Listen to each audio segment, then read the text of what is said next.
Hello dear students, welcome to digital learning platform Ovinsum International School and today we are going to start class 10th Hindi हमारी चल रही थी जिसमें आज हम करने वाले हैं हमारी जो स्पर्श बुक है उसका चैप्टर नंबर 3 चैप्टर नंबर 2 और उसके क्वेश्चन आंसर तक लास्ट वाले सेशन में कंप्लीट हो गया है। होपफुली नेक्स्ट टाइम आगे उसका रिवीजन भी आपको करवा देंगे वन शॉट के साथ। तो आज के चैप्टर का नाम है मनुष्यता। अब जैसे इंसान के अंदर इंसानियत होती है बिल्कुल वही है मनुष्य के अंदर क्या होती है मनुष्यता। और मनुष्यता का जिक्र जो है एक पोयम के कविता के भाव से किया गया है और ये जो कविता है बहुत ही दिल को छू लेने वाली है और इसको पढ़ने से जो अदम्य साहस की अनुभूति होती है वो आज आपको होने वाली है। किसने लिखी है, नाम हमें याद रखना है। जब मनुष्यता का नाम आए तो एक कवि है मैथिली शरण गुप्त। अब सर इन कवि के बारे में थोड़ी चर्चा हम कर लेते हैं। देखिए कवि का इंट्रोडक्शन कुछ इस प्रकार है कि राष्ट्र कवि मैथिली शरण गुप्त का जन्म 1886 में झांसी के करीब चिरगांव में हुआ। झांसी खूब लड़ी मर्दानी वो तो झांसी वाली रानी थी। और ये जो सिंबल्स है ना ये अनंत काल तक इसी प्रकार रहेंगे।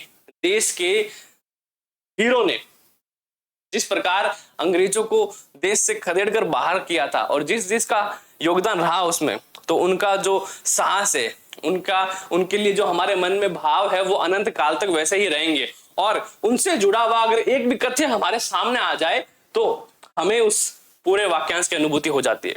तो कहां से है ये झांसी के करीब चिरगांव में हुआ। इन्होंने घर पर ही संस्कृत, बांग्ला, मराठी और अंग्रेजी आदि विषयों की शिक्षा ली।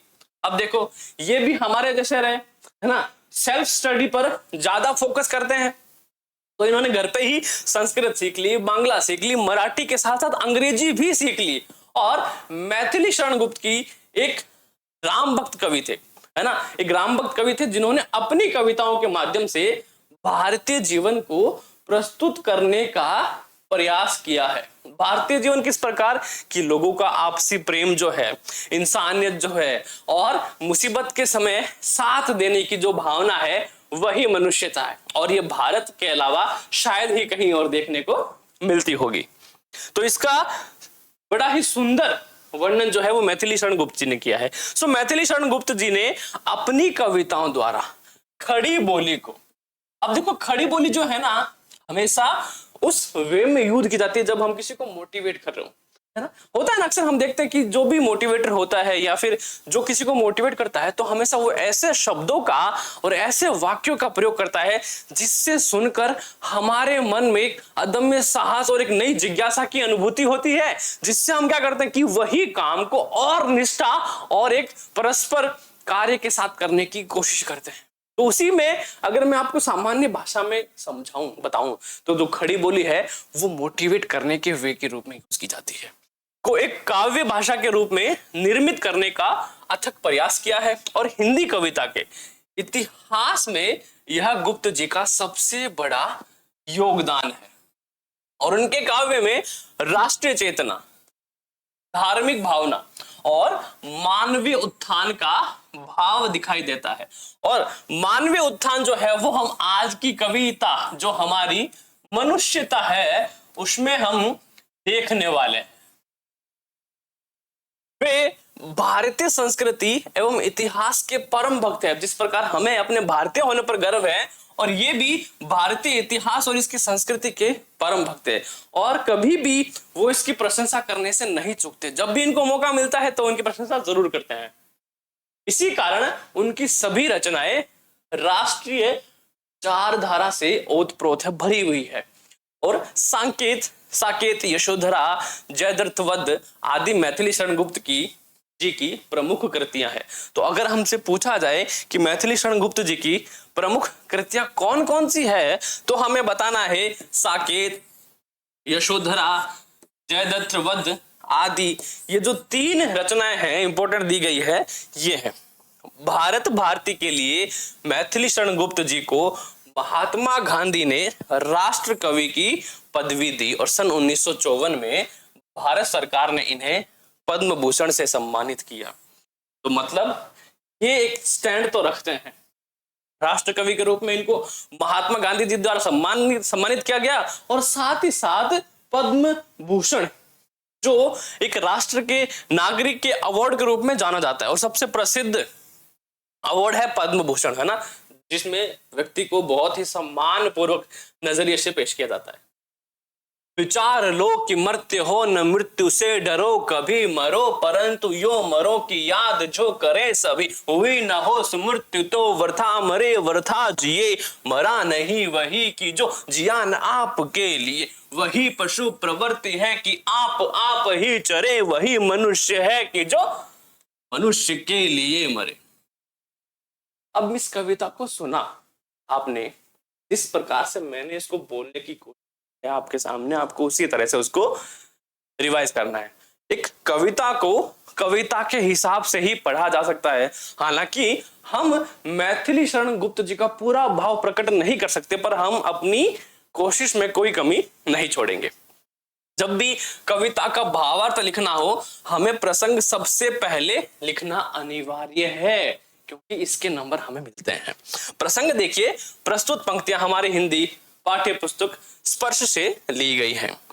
कविता मनुष्यता से ली गई है। इस कविता के रचयिता कौन है? मैथिली शरण गुप्त है, और कवि ने 2 प्रकार के मनुष्यों का वर्णन किया है।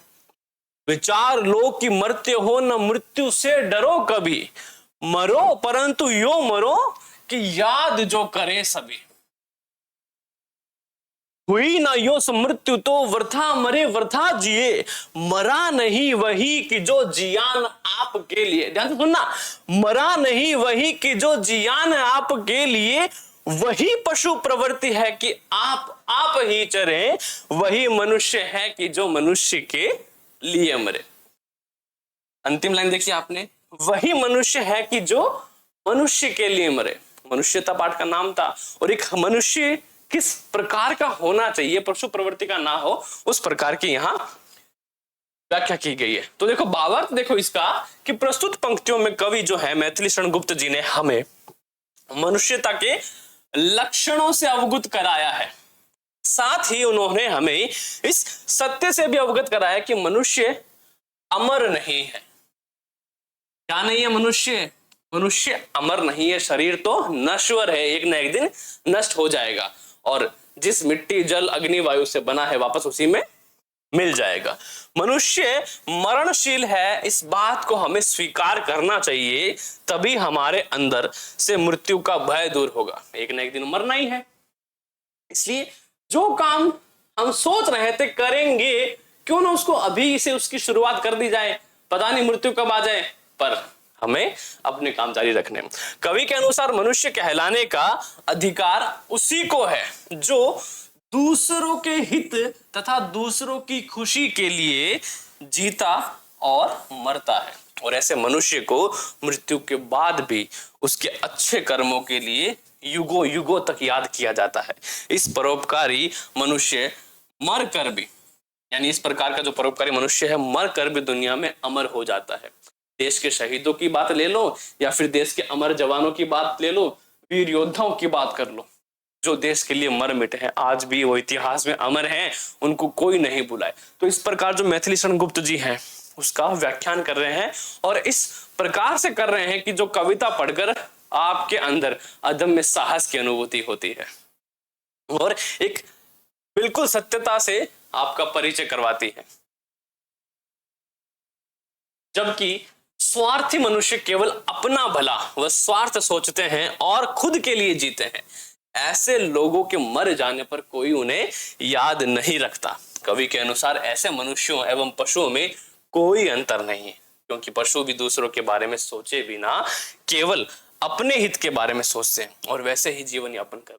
तो पशु और पशु प्रवृत्ति दोनों अलग अलग है।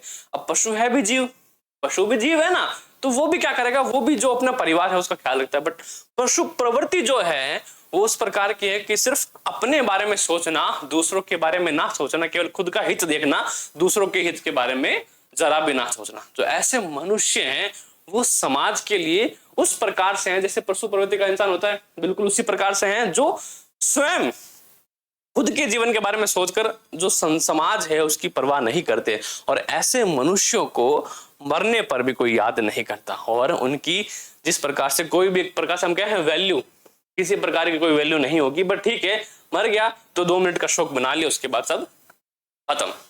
और जो अपने हित के साथ साथ दूसरों के हित के बारे में सोचता है, जो कि सही और सच्ची मनुष्यता का आभास करवाती है, और एक मनुष्य उसी प्रकार का होना चाहिए जब खुद के साथ साथ हमें दूसरों की भी भावनाओं का ख्याल हो, है ना। कबीर जी कहते हैं इस बारे में कि ऐसी वाणी बोलिए मन का आपा खोए, औरन को शीतल करे आपहु शीतल होए, कि हमें क्या करना चाहिए, ऐसी वाणी का उपयोग करना चाहिए कि हमारा मन भी प्रसन्न रहे और जो श्रोता है, सुनने वाला है, उनका भी मन प्रसन्न रहे। हमें किसी की भावना तक को ठेस नहीं पहुंचानी चाहिए। तो हित की बात तो हमें दूर है कि हमें किसी हित को तो बिल्कुल भी ठेस नहीं पहुंचानी चाहिए। तो ये कहना चाहते हैं मैथिली शरण जी, जिस प्रकार से पढ़ रहा हूं ना, है ना, उसी प्रकार से तय और लयबद्धता के साथ हमें क्या करना है, इसको पढ़ना और याद करना है। उसी उदार की कथा सरस्वती बखानती, उसी उदार से धरा कृतार्थ भाव मानती, उसी उदार की सदा सजीव कीर्ति कूंजती, तथा उसी उदार को समस्त सृष्टि पूजती। अखंड आत्म भाव जो असीम विश्व में भरे, वही मनुष्य है कि जो मनुष्य के लिए मरे। पढ़ने में इतना मजा आ रहा है, सोचो जिसने लिखी है ना, उसको उस वक्त किस प्रकार के कैसे भाव आए होंगे कि इन्होंने इस प्रकार की रचना रची। सुनना, उसी उदार की कथा सरस्वती बखानती, सरस्वती जो विद्या की देवी है, उसी उदार की कथा बखानती है। उसी उदार से धरा कृतार्थ भाव मानती, धरा अर्थात भूमि, ये उसी को कर्तव्य मानती है जो धरा के लिए मर मिटे। उसी उदार की सदा सजीव कीर्ति गूंजती, और उसी उदार व्यक्ति की जो कीर्ति है वो सदैव गूंजती रहती है, और तथा उसी उदार को समस्त सृष्टि पूजती। अखंड आत्म भाव जो असीम विश्व में भरे, वही मनुष्य है कि जो मनुष्य के लिए मरे। प्रसंग देखिए, प्रस्तुत पंक्तियां हमारी हिंदी पाठ्य पुस्तक स्पर्श से ली गई है, मनुष्यता से ली गई है। रचयिता मैथिली शरण गुप्त जी हैं। कवि ने दानी और उदार व्यक्ति का वर्णन किया है। जिस प्रकार हमने देखा, उदार शब्द संजीव कीर्ति कृतार्थ और समस्त सृष्टि को पूजती है, ऐसे शब्दों का इसमें प्रयोग हुआ है, और ये कविता अदम्य साहस की अनुभूति करवाती है। अब इसको रोज पढ़ते रहो, चाहे एक सेकंड भी बोर नहीं होते। भावार्थ क्या है कि प्रस्तुत पंक्तियों में कवि ने दानी एवं उदार व्यक्ति का गुणगान किया है, बिल्कुल किया है। गुप्त जी के अनुसार जो मनुष्य दानी एवं उदार होते हैं, इस विश्व में एकता अखंडता का भाव फैलाते हैं, उन्हें सदैव याद किया जाता है। वही लिखा है पोएम में, एवं उनका गुणगान किया जाता है। सरस्वती बखानती, कौन करती है? विद्या की देवी सरस्वती है, वो भी उनका गुणगान करती है। ऐसे व्यक्तियों के नाम इतिहास की पुस्तकों में स्वर्णिम अक्षरों में से लिखे जाते हैं। स्वयं सरस्वती माता उनकी कृति का बखान करती है, एवं धरती धरा भूमि खुद उनकी उदारता का ऋण मानती है कि ऐसे वीर जन्मे जिन्होंने इस भूमि के लिए अपना बलिदान दिया। सारा संसार ऐसे उदार, परोपकारी और दानी मनुष्य की पूजा करता है। ऐसे मनुष्य ही विश्व में आत्मीयता का भाव रखते हैं। और अंत में कवि कहते हैं कि सच्चे अर्थों में मनुष्य वही है जो हमेशा दूसरे मनुष्यों का भला सोचता है और उसके भले के लिए मर भी सकता है। और अगर सही अर्थों में कहा जाए तो यही सच्चा मनुष्य है जो दूसरों के हित की परवाह करता है। अब ऐसा तो कुछ है नहीं इसके अंदर कि मैं आपको अलग से एक्सप्लेन करूं। जो कुछ है, ये कविता जो है ना, वो खुद ही एक तरह से भावार्थ है। इसको पढ़ो, एक बार पढ़ते ही सब कुछ समझ में आ जाता है। तो ये तो सवाल उठता ही नहीं कि भावार्थ को और समझाया जाए, क्योंकि कविता भी इस प्रकार की है कि बस पढ़ो और याद हो जाए भावार्थ के साथ। सुधार्थ रति देव ने दिया करस्त थाल भी, तथा दधीचि ने दिया परार्थ अस्ति जाल भी। उसी नरसितीश ने सुमास दान भी किया, सहर्ष वीर कर्ण ने शरीर चर्म भी दिया। अनित्य देह के लिए अनादि जीव क्या करे, वही मनुष्य है कि जो मनुष्य के लिए मरे। शुद्धार्थ रतिदेव ने दिया करस्त थाल भी, तथा दधीचि ने दिया परार्थ अस्थि जाल भी। रतिदेव, दधीचि, इनके बारे में वर्णन किया गया, अभी बताऊंगा आपको। उसी नर सितीश ने सोमास दान भी किया, सहर्ष वीर कर्ण ने शरीर चर्म भी दिया।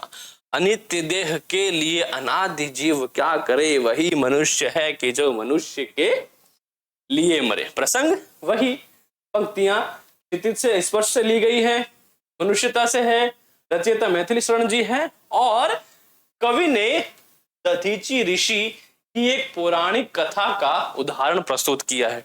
और पौराणिक कथा क्या है, देखो, प्रस्तुत पंक्तियों में कवि ने पौराणिक कथाओं का उदाहरण देते हुए यह बताया कि ऐसे बहुत से किस्से हैं जिसमें हमें दानी व्यक्तियों का गुणगान मिलता है। इन पंक्तियों में मैथिली शरण गुप्त जी ने हमें कई उदाहरण दिए हैं। कितने दिए हैं? कई उदाहरण दिए हैं। भूख से व्याकुल रतिदेव ने अपने हाथ में, यानी अपने हाथ में खाने की थाली भी दान में दे दी थी। खुद भूखे थे पर किसी दूसरे मनुष्य को भूख लगी तो उन्होंने खुद की थाली भी क्या कर दी, दान में दे दी। पहला उदाहरण। वहीं अगर दधीचि की बात करें, वहीं दधीचि ऋषि ने असुरों से रक्षा करने के लिए, किससे? असुरों से रक्षा करने के लिए, क्योंकि देखो पौराणिक काल था तो दो ही आपस में महायुद्ध होते थे, असुरों में और देवताओं में। ये तो जंग छिड़ी रहती थी। तो असुरों से रक्षा करने के लिए देवताओं को अपनी हड्डियों का दान कर दी थी और उससे बनाया था वज्र। वज्र मतलब ऐसा शक्तिशाली हथियार जिसका वार जो है, उनको वरदान था उस हड्डियों के बने वज्र को कि उसका वार कभी भी खाली नहीं जाएगा। यानी जिस भी देव पर, असुर पर वज्र का प्रहार होगा वो वज्र के प्रहार को नाकाम नहीं कर पाएगा। और वहीं दूसरी तरफ हम देखते हैं हनुमान जी को वरदान था कि विश्व का कितना ही खतरनाक हथियार क्यों ना हो, इवन वज्र क्यों ना हो, उन पर असर नहीं करेगा। और जब हनुमान जी अशोक वाटिका गए थे सीता जी के पास तो उन पर वज्र से प्रहार किया गया था। हालांकि उन पर असर नहीं करता, बट वज्र यानी दधीचि के सम्मान में उन्होंने क्या किया, उन्होंने उस वज्र की रक्षा करते हुए उनके सामने झुक गए थे। तो महर्षि दधीचि की हड्डियों से ही देवताओं ने वज्र, एक प्रकार का देवी अस्त्र बनाकर असुरों का संहार किया था।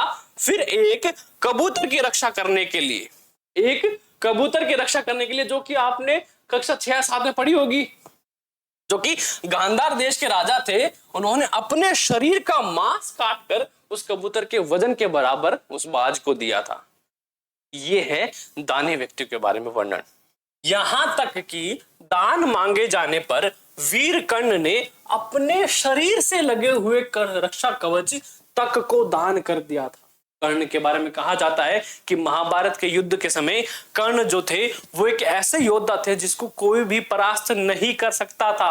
सूर्य देव का वरदान था, कवच और कुंडल उनको दिए गए थे और उनको धारण करने के पश्चात, यानी वो हमेशा उनके साथ ही रहते थे, उसके पश्चात उन कर्ण को कोई भी परास्त नहीं कर सकता था। तो क्या हुआ, श्री कृष्ण ने लीला रची और कर्ण से दान के रूप में वो रक्षा कवच यानी जो कानन और कुंडल थे वो ले लिए। और उसी के बाद कर्ण को दानवीर कर्ण कहा जाने लगा, क्योंकि उन्हें ये भली भांति प्रकार से पता था कि अगर मैंने कवच कुंडल दान कर दिए तो मैं जो है वो परास्त हो जाऊंगा। बिना अपनी जान की परवाह किए दान मांगे जाने पर उन्होंने अपने कवच और कुंडल दान कर दिए। इसीलिए जो कवि हैं वो कहते हैं कि आत्मा तो अमर है, फिर दूसरों की भलाई के लिए शरीर को जोखिम में डालने से क्या डरना। शरीर क्या है, नश्वर है, जिस मिट्टी से बना है उसी मिट्टी में मिल जाएगा, परंतु आत्मा क्या है, आत्मा तो अमर है। तो जब आत्मा अमर है तो फिर क्या डरना। ठीक है, अपने जीवन का उपयोग दूसरे मनुष्यों के अच्छे के लिए करने पर ही तो हम मनुष्य जो हैं वो कहलाने के लिए लायक है। मनुष्य जो है, मनुष्य का जीवन जो हमें मिला है वो तभी सार्थक है जब क्या करें, हम मनुष्य जो है वो भलाई का रास्ता चुने, दूसरे मनुष्य के साथ अच्छा करें। और जैसा कि कवि जी कहते हैं हमारे आत्मा अमर है, तो जब आत्मा अमर है तो फिर डर किस बात का, मरने की तो चिंता है ही नहीं।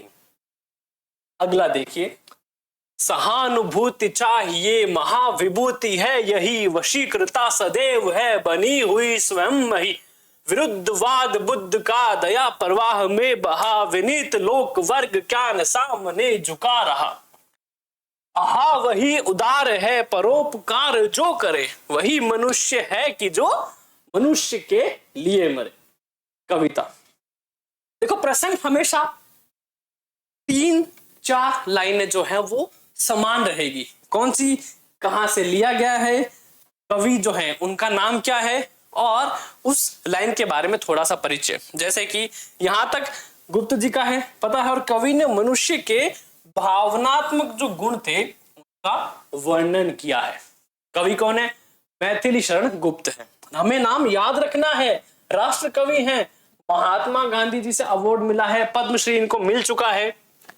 भावार्थ देखिए, प्रस्तुत पंक्तियों में कवि ने सहानुभूति, करुणा, उपकार, सहानुभूति, करुणा, उपकार की भावना को मानव का सबसे बड़ा धन बताया है। क्यों?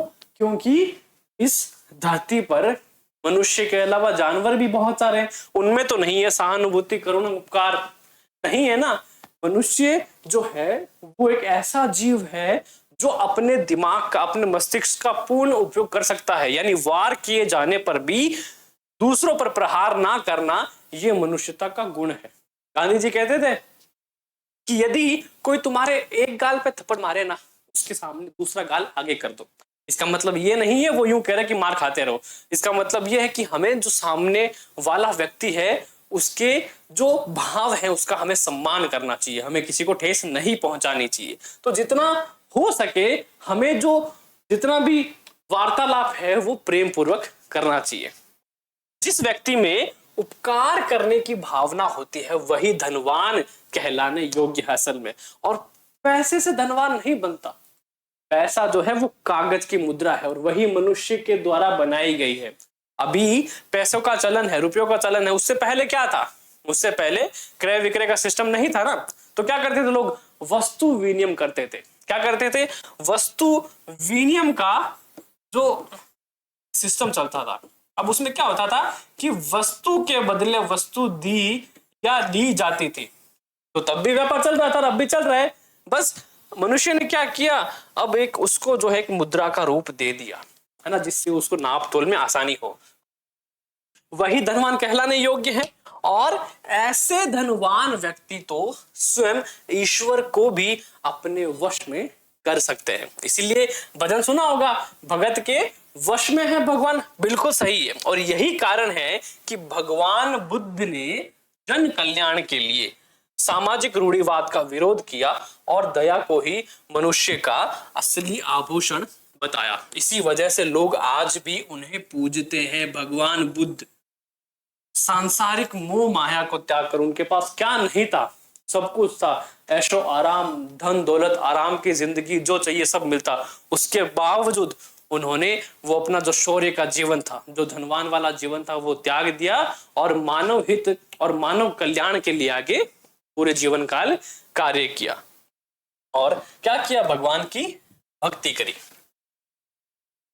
अगला देखो, रहो न भूल के कभी मंदाद तुच्छ वित्त में, सनाथ जान आपको करो न गर्व चित्त में, अनाथ कौन है यहाँ त्रिलोक नाथ साथ है, दयालु दीन बंधु के बड़े विशाल हाथ है, अतीत भाग्यहीन है अधीर भाव जो करे, वही मनुष्य है कि जो मनुष्य के लिए मरे।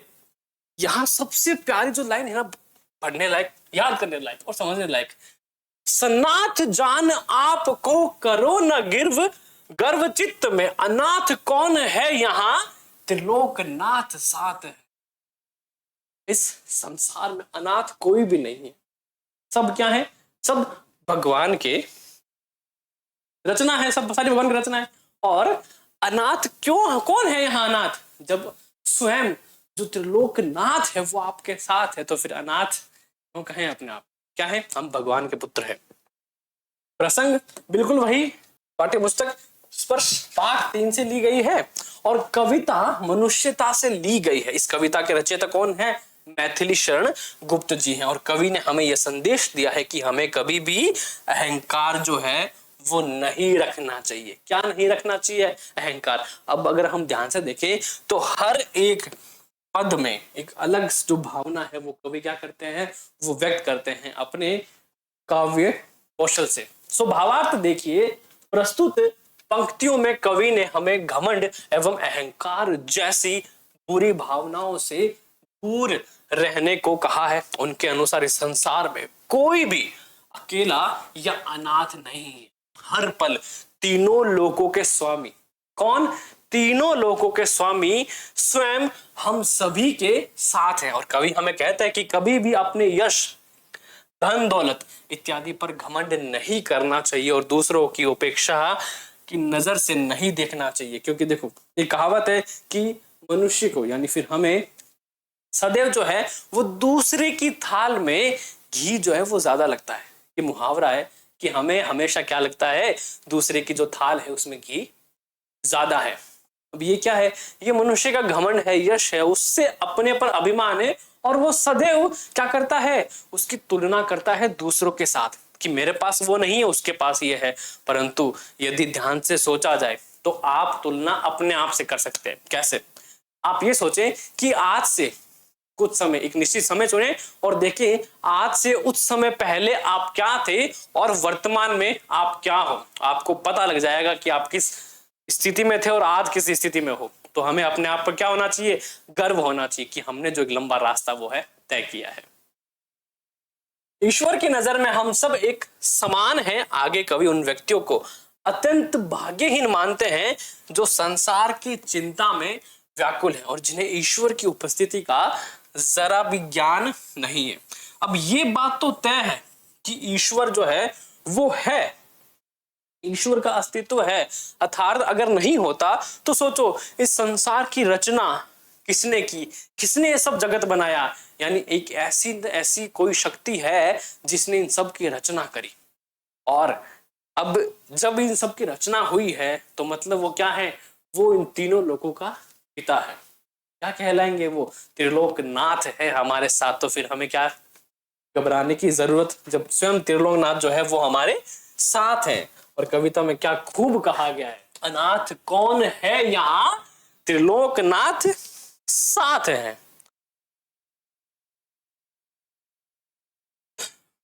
अगला, अनंत अंतरिक्ष में अनंत देव है खड़े, समक्ष ही स्वभाव जो बड़ा रहे बड़े बड़े, परस्परावलंब से उठो तथा बढ़ो सभी, अभी अमर्त्य अंक में अपंक हो चढ़ो सभी, रहो न यो कि एक से न काम और का सरे, वही मनुष्य है कि जो मनुष्य के लिए मरे। ये कविता बस अब तो है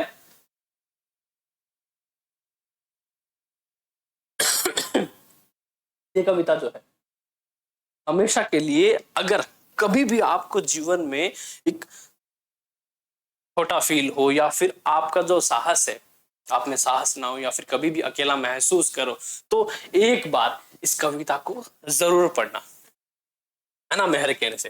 प्रसंग वही है, स्पर्श पाठ 3 है। पाठ 4 क्या था? पाठ 4 था पहले वाला सिलेबस अपडेट होने के बाद ये पाठ 3 हो गया क्योंकि इसमें से आपको एक पार्ट हटा दिया गया है। खुशखबरी आपके लिए।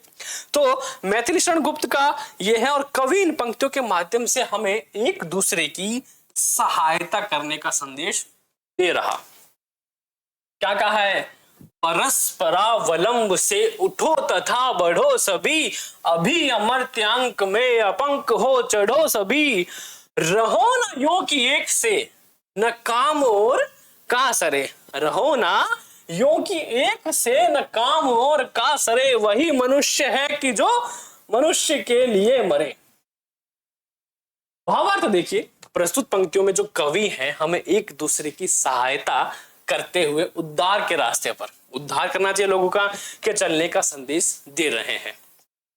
उनके अनुसार मृत्यु के बाद देवतागण जो है स्वयं अपने हाथ फैलाए परोपकारी एवं दयालु मनुष्यों का स्वागत करेंगे। कहां करेंगे? स्वर्गलोक में करेंगे, जाहिर सी बात है। अच्छे कर्म किए हैं तो स्वर्ग में जाओगे, अगर किसी को भावना को आहत पहुंचाया है, पाप किया है, तो फिर नर्क तो यही है, जाने की जरूरत नहीं। वे चाहते हैं कि उद्धार पाने में मनुष्य जो है वो परस्पर एक दूसरे की सहायता करे, और इस प्रकार कवि हमें एक दूसरे का कल्याण करने का मार्ग बता रहे हैं। उनके अनुसार ऐसा मनुष्य मनुष्य कहलाने के लायक ही नहीं है जो जरूरत पड़ने पर दूसरे मनुष्य की सहायता ना कर सके। वो मनुष्य नहीं है जो जरूरत पड़ने पर किसी दूसरे मनुष्य की सहायता ना कर सके। दो तरह की होती है, एक यदि आप समर्थ हो तो जरूर करनी चाहिए, अगर असमर्थ हो तो इसमें हमारा कोई दोष नहीं है। तब हमें इस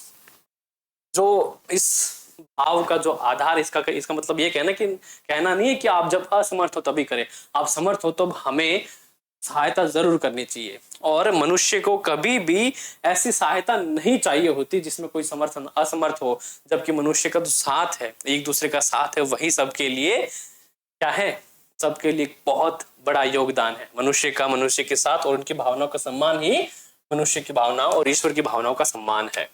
मनुष्य मात्र बंधु है, यही बड़ा विवेक है। पुराण पुरुष शंभु पिता प्रसिद्ध एक है। फलानुसार कर्म के अवश्य वाह भेद है, परंतु अंतरेक्य में प्रमाण भूत वेद है। अनर्थ है कि बंधु ही न बंधु की व्यथा करे, वही मनुष्य है कि जो मनुष्य के लिए मरे। अब इसकी लाइनें जो है ना वो मतलब बहुत ही सुंदर, खड़ी बोली का पूर्ण प्रयोग, और भाषा कैसी है, भाषा मन को मोहने वाली और एक अंदर आवेग जो है वो जगाने वाली है ना। कि स्वामी विवेकानंद जी कहते हैं, उठो जागो और तब तक मत रुको जब तक आप अपने लक्ष्य की प्राप्ति ना कर लो। और उसी प्रकार की भाषा भी है। प्रसंग पाठ 3 जो है स्पर्श से लिया गया है। कविता कौन सी है, मनुष्यता, और कविता के रचयिता मैथिली शरण गुप्त हैं। और कवि हमें यह बताने का प्रयास कर रहे हैं कि भले ही रंग रूप में हम सब अलग अलग हैं, लेकिन हमारे भीतर जो है वो एक ही परमात्मा जो है वो क्या है, वास करते हैं। ईश्वर एक है। अब वो हमारी धारणा अलग अलग है, मानने का नजरिया अलग अलग है, जिसमें हम ईश्वर को अलग अलग प्रकार से पूजते हैं, मनाते हैं, उनको रिझाते हैं और उनसे अपने प्रेम को जो है व्यक्त करते हैं। और ईश्वर क्या है, ईश्वर एक है, ये कहना चाहते हैं हमारे कवि मैथिली शरण गुप्त जी। अगर ये आपने सुना है ना, संस्कृत का एक वाक्य है, वसुधैव कुटुंबकम। वसुधैव क्या होती है, अर्थ पृथ्वी होती है, कुटुंब क्या होता है, एक पूरा निवास परिवार। इसका अर्थ क्या है, इसका अर्थ ये कि जो संपूर्ण पृथ्वी है, संपूर्ण जो पृथ्वी है वही क्या है, मेरा परिवार है। समझ रहे हो इस बात को, कि जो संपूर्ण पृथ्वी है वही मेरा परिवार है, वसुधैव कुटुंबकम। और यही जो मैथिली शरण गुप्त जी है वो बता रहे हैं, क्या है कि चाहे रंग भेद अलग अलग हो, मनुष्य की जो संरचना है वो अलग अलग हो, परंतु अगर परमात्मा के नजरिए से देखा जाए, उस त्रिलोकनाथ के नजरिए से देखा जाए, जिसने हमारी रचना की, उसके नजरिए से देखा जाए, तो क्या है, हम सब एक ही हैं। बस हमारे जो सांचे हैं वो अलग अलग हैं, बाकी मन में जो परमात्मा का वास है वो एक ही परमात्मा है। और हम सभी क्या है, मनुष्य भाई बंधु है। उन्होंने कहा है कि सिर्फ बाहर से ही हमारे रंग रूप में अंतर है। लोग कर्म के अनुसार एक दूसरे को अलग अलग समझने की क्या करते हैं, भूल करते हैं, लेकिन सभी की आत्मा में एक ही परमात्मा का निवास है और हम सभी परमेश्वर को पूज्य पिता के समान मानते हैं। फिर कवि कहते हैं कि ऐसे भाई मनुष्य जो हैं के होने का फायदा ही क्या, जो जरूरत पड़ने पर दूसरे भाई यानी दूसरे मनुष्य की सहायता ना कर सके। तो पिछले वाक्यांश, पिछले पद में जो कवि कहते हैं कि वो मनुष्य नहीं जो अब दूसरे मनुष्य की क्या ना करे, सहायता ना करे, और अब ये बात कह रहे हैं कि मनुष्य क्या है, भाई भाई है। तो अब आप सोचो, क्या अगर आप अपने भाई की सहायता नहीं करोगे तो क्या आप एक भाई कहलाने के लायक हो? नहीं, बिल्कुल नहीं। तो क्या है, जब संपूर्ण संसार हमारा एक परिवार है तो परिवार में रहने वाले सभी सदस्यों की मदद करना हमारा क्या हो जाता है? परम कर्तव्य हो जाता है। चलो अभिष्ट मार्ग में सहर्ष खेलते हुए, विपत्ति विघ्न जो पड़े उन्हें ढकेलते हुए, घटे न हेल मेल हाँ बढ़े न भिन्नता कभी, अतर्क एक पंथ के सतर्क पथ हो सभी, तभी समर्थ भाव है कि तारता हुआ तरे, वही मनुष्य है कि जो मनुष्य के लिए मरे। मजा आ रहा है पढ़ने में? अगर मजा आ रहा है ना, वीडियो को लाइक करना, कमेंट में जरूर बताना कैसा लगा। और हाँ, नेक्स्ट टॉपिक में अगर आपको कोई डाउट हो तो लेट मी नो इन कमेंट्स। कह रहे हैं सब्सक्राइब करो। प्रस्तुत पंक्तियां पाठ 3 से ली गई हैं। 2023-24 का जो रैशनलाइज सिलेबस है वही है ये, और कविता मनुष्यता से ली गई है। इस कविता के रचयिता मैथिली शरण गुप्त जी हैं, और कवि ने हमें आपसी भेदभाव न रखने और अपने लक्ष्य के बिना रुके हासिल करने का संदेश दिया है। लक्ष्य को उठो जागो, तब तक मत रुको जब तक आपको अपने लक्ष्य की प्राप्ति ना हो। इस प्रकार से अगर आपने पाठ पढ़ा तो आपको यह भी याद रखने की जरूरत नहीं पड़ेगी कि इस पाठ का नाम क्या है और इसके रचयिता कौन है। आपको याद रखने की जरूरत नहीं पड़ेगी।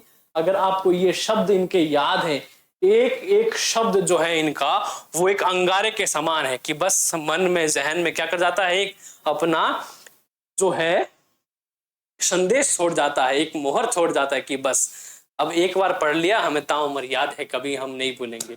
इसीलिए मैंने कहा था कि जिस तरह का अगर आप अपना पढ़ने का तरीका बदलोगे तो पढ़ाई जो है वो इतनी आसान हो जाएगी जो आपने कभी नहीं सोची हो।